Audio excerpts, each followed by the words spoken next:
Master minds commerce చదవాలనుకునే 10th inter విద్యార్థుల తొలి ఎంపిక.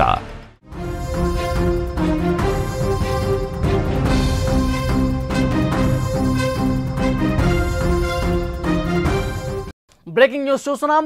జీడిమెట్ల తల్లి హత్య కేసులో షాకింగ్ నిజాలు బయటకు వస్తున్నాయి. తల్లిని చంపాలని ప్రియుడిని బెదిరించింది బాలిక. తన తల్లిని చంపకపోతే ప్రియుడి పేరు రాసి ఆత్మహత్య చేసుకుంటా అంటూ హెచ్చరిక కూడా జారీ చేసింది.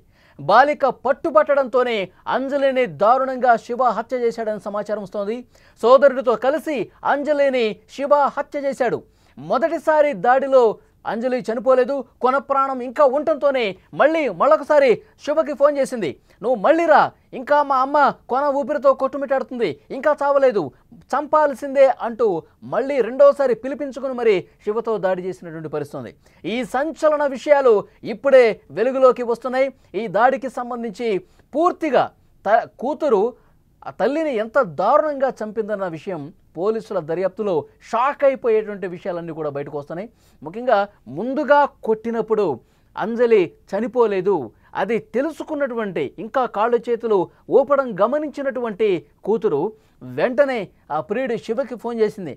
మా అమ్మ ఇంకా చనిపోలేదు, నువ్వు మళ్ళీ ఇంటికి రా, ఇంటికి వచ్చి మళ్ళీ ఇంకొకసారి దాడి చేసి ఇంకేదైనా బలమైన ఆయుధంతో కొట్టి మా అమ్మని చంపేయి అని ఆ కూతురు చెప్పిందంటే ఎంత దారుణమైనటువంటి పరిస్థితులు ఉన్నాయో చాలా స్పష్టంగా ఇక్కడ అర్థమవుతుంది. దేశవ్యాప్తంగా కూడా ఇప్పుడు సంచలనం సృష్టించింది ఈ కేసు. జీడిమెట్ల తల్లి అంజలి హత్య కేసులో విస్తుపోయే నిజాలు బయటకు వస్తున్నాయి. ప్రేమకు అడ్డుగా ఉన్న తల్లిని చంపాలని బాలిక పట్టుబట్టడంతోనే ప్రియుడు అంజలిని హత్య చేసినట్టుగా తెలుస్తోంది. నువ్వు వచ్చి మా అమ్మను చంపు, లేదంటే నీ పేరు రాసి నేను సూసైడ్ చేసుకుంటా అంటూ లిటరల్గా శివ అనే ప్రియుడిని బెదిరించింది. దీంతో ఆ యువకుడు తన తమ్ముడు యశ్వంత్తో కలిసి వచ్చాడు, అంజలిని చంపేశాడు. మొదట దాడి చేసి చనిపోయిందని శివ, యశ్వంత్ అక్కడి నుంచి వెళ్ళిపోయారు. అయితే కొన ప్రాణం ఉండటంతో మళ్ళీ ఆ బాలిక శివకి ఫోన్ చేసింది, ఇంటికి పిలిచింది. వాళ్ళు ఇంకా బలమైనటువంటి ఆయుధంతో సుత్తితో కొట్టి ప్రాణం తీసిన పరిస్థితుంది.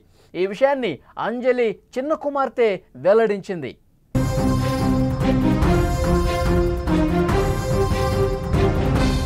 నిజామాబాద్ జిల్లా ఏనుగుర్తికి చెందిన సట్ల అంజలి ఇద్దరు కూతుళ్ళు ఉన్నారు. వారిలో ఒకరు 10వ తరగతి చదువుతున్నారు, మరొకరు 8వ క్లాస్ చదువుతున్నారు.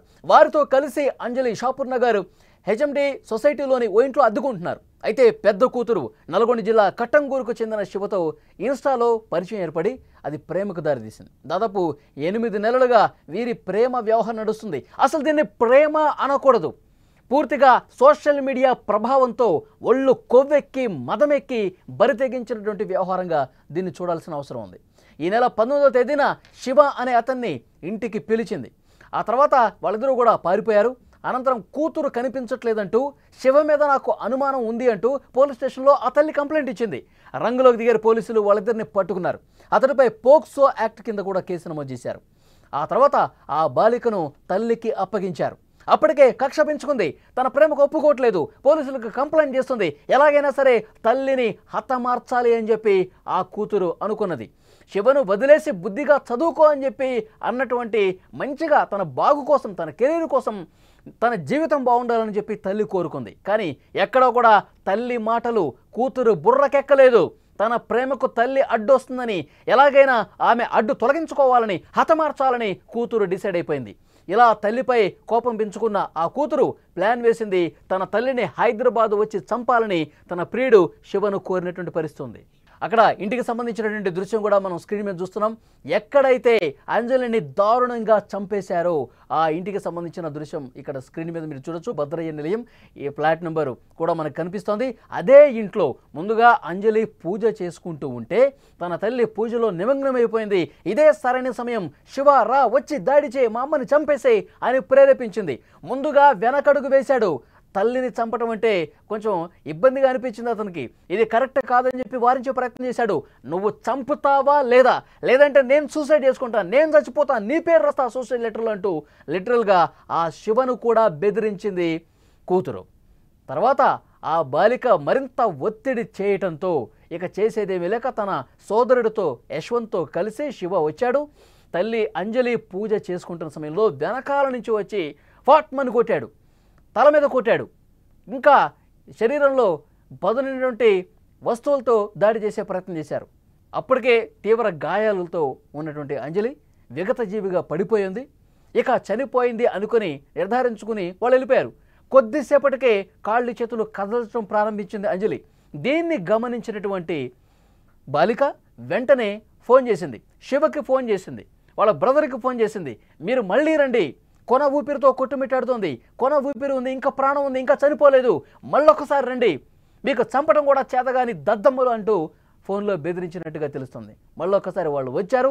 ఈసారి బలమైనటువంటి సుత్తితో తల మీద కొట్టి, ముఖం మీద కొట్టి, ముక్కు మీద కొట్టి కొట్టి కొట్టి తల్లిని దారుణాతి దారుణంగా చంపేసినటువంటి పరిస్థితి. పోలీసులు ఈ విషయాలన్నీ కూడా దర్యాప్తులో తెలుసుకున్నారు. ఇంత దారుణంగా ఇన్ని రోజుల పాటు తనని కని పెంచినటువంటి కూతురే తల్లిని ఇంత దారుణంగా చంపించిందంటే అసలు ఈ సమాజం ఎట్టుపోతుందో కూడా అర్థం కాని పరిస్థితి. ప్రేమ మోజులో అసలు కళ్ళు నెత్తికెక్కి కండ కావరంతో ఈ విధంగా ప్రవర్తిస్తున్నటువంటి మనుషులు సమాజంలో ఉన్నారు. ఈ మధ్యకాలంలో చాలా దారుణాలు మనం చూస్తూ ఉన్నాం. పెళ్లి చేసుకున్న తర్వాత భర్తని రోజుల వ్యవధిలోనే ప్రియుడి మోజులో పడి సుపారీ గ్యాంగ్తో చంపించినటువంటి ఘటనలు మనం చూస్తూ ఉన్నాం. అసలు ప్రేమ పేరుతో పెళ్లి కాకముందు కూడా చాలామంది ఈ విధంగా చంపించినటువంటి సుపారీ గ్యాంగ్తో మాట్లాడుకుని వాళ్ళకి డబ్బులు ఇచ్చి చంపించిన ఘటనలు ఉన్నాయి. పెళ్ళైన తర్వాత చంపేస్తున్నారు. ఈ విధంగా ప్రేమ మోజు, ఇది సోషల్ మీడియా ప్రభావం అని చెప్పాలి. ఫోన్లు చూసి ఇన్స్టాలో ఎవడెవడో ముక్కు మొహం తెలియనోడికి అట్రాక్ట్ అయిపోయి వాళ్ళ మోజులో పడిపోయి కన్న వాళ్ళని కడతీరుస్తున్నటువంటి ఘటనలు మనకు కనిపిస్తూ ఉన్నాయి. ఇతను నల్గొండ, ఈ ఉండేదేమో హైదరాబాద్, అసలు సంబంధం లేదు, ఆ ఊరు కాదు, ఏరియా కాదు, ఎక్కడో ఇన్స్టాలో పరిచయం ఆడని చెప్పి అతనితో ప్రేమ పేరుతో నాటకాలు ఆడి వెళ్ళిపోయింది. ముందు వెళ్ళిపోయి ఆ తర్వాత పోలీసులకు కంప్లైంట్ ఇస్తే ఈ శివ అనే వ్యక్తితో తరచుగా మాట్లాడుతూ ఉంటుంది, అతని మీద అనుమానం ఉందని చెప్పి పోలీసులు చెప్తే వాళ్ళిద్దరిని పట్టుకొచ్చి మళ్ళీ ఆ కూతుర్ని తల్లి దగ్గర అప్పగించారు. నా ప్రేమకు ఒప్పుకోవట్లేదు, అడుగడుగున అడ్డుపడుతోంది, ఇవన్నీ బంద్ చేసేయి, నువ్వు మంచిగా చదువుకో, ఇప్పుడు 10వ తరగతి చదువుతున్నావు, నెక్స్ట్ ఇంటర్ డిగ్రీ నువ్వు మంచిగా చదువుకోవాలి, మంచిగా నువ్వు జీవితంలో స్థిరపడాలని చెప్పినటువంటి మాటలే పాపమైపోయినటువంటి పరిస్థితి. నా ప్రేమకు అడ్డొస్తున్నావు అని చెప్పి అడ్డు తొలగించుకున్నటువంటి తల్లినే ఎంత దారుణంగా చంపించుకోండి. శివ అనే వ్యక్తి అతని సోదరుని కూడా ఇంటికి పిలిపించుకుని మరి వెనక నుంచి దాడి చేసి కన్న తల్లినే చంపించిందంటే ఆ కూతురు ఎంత ఆమె మనసు, ఆమె మైండ్ ఎంత కలుషితం అయిపోయిందో చాలా స్పష్టంగా ఈ ఉదంతం చూస్తే అర్థమవుతుంది. పోలీసులు ఇంకా ఇన్వెస్టిగేట్ చేస్తూ ఉన్నారు. ఆ మృతురాలి అక్క ఏం మాట్లాడారో ఒక్కసారి మనం విందాం. అది ఇక్కడ అందరు లీడర్లతోని అందరితోని మంచిగానే ఉంటది. దాని బిడ్డకు ఇన్స్టాగ్రామ్ లో శివ అనేటోడు పరిచయం అయిందంట. అది ఒక 5 days కింద లేచిపోయింది. పోలీస్ స్టేషన్ లో కంప్లైంట్ ఇచ్చిందంట. పోలీస్ స్టేషన్ లో కంప్లైంట్ ఇస్తే సార్ వాళ్ళు వెళ్ళి అబ్బాయిని తీసుకొచ్చి అమ్మాయిని తీసుకొచ్చిల్లంట. నా బిడ్డ 3 రోజుల నుంచి వాడింట్లో ఉంది, నా బిడ్డకి ఏమన్నా అయింది ఒకసారి టెస్ట్ చేయండి సార్ అంటే కోర్టు తీర్పు వస్తుంది, ఇవాళ చెక్ చేపిద్దామని చెప్పి సార్ మంగళవారం పెడదామని సీఏ గారు అన్నారంట. అక్కడ నుంచి దాన్ని ఇంటికి తీసుకొని వచ్చింది. మరి వాళ్ళ నెట్ఫ్లిక్స్ పెట్టిలో నాకు తెలియదు సార్, వాళ్ళ లోపలనే ఉండే, వాడు ఎట్లా బయటకు వచ్చిందో తెలియదు. మా అమ్మ ఇంట్లో పూజ చేస్తాను రమ్మని బిడ్డ పిలిచిందంట. వెనకాలకెళ్ళి చెల్లె పూజ చేస్తాంట, వెనకాలకెళ్ళి తన చున్ని తీసుకొచ్చే వెనకాలకెళ్ళి వేసి బుద్ధి చంపేసి సార్. చంపిన తర్వాత నా చెల్లె చావలేదంట, కొనుక్కుతో కొట్టుకుంటా అంటే మళ్ళీ పిలిచిందట. వాడు పోయిన తర్వాత రా మా అమ్మ చచ్చిపోలేదు, చంపేసినాక మన ఇద్దరు వెళ్ళిపోతే రమ్మంటే వాడు మళ్ళీ వచ్చి సుత్తె కొట్టే సుత్తతోని కంతలు ముక్కులు కొట్టి ఇవన్నీ గట్టిగా బిచికేసి ఇట్లా ఊరేసి కడుపులంతా గుద్దేసి చంపేసి సార్. కళావతి నగర్ లో కళాశారదల జాబ్ చేస్తుంది. ఆమె మహిళా మండలి పనిచేస్తుంది. సాకలైలమ్మ మన్మరాలని ఆమె ఉద్యమాలు చేస్తుంది. మందకృష్ణ మాదిగతో కూడా ఆమె మందకృష్ణ మాదిగ దాంట్లో కూడా SC/ST మైనార్టీ అధ్యక్షురాలు సార్. ఆమె తలం పెద్దది సార్, ఆమె సాగు చిన్నది సార్.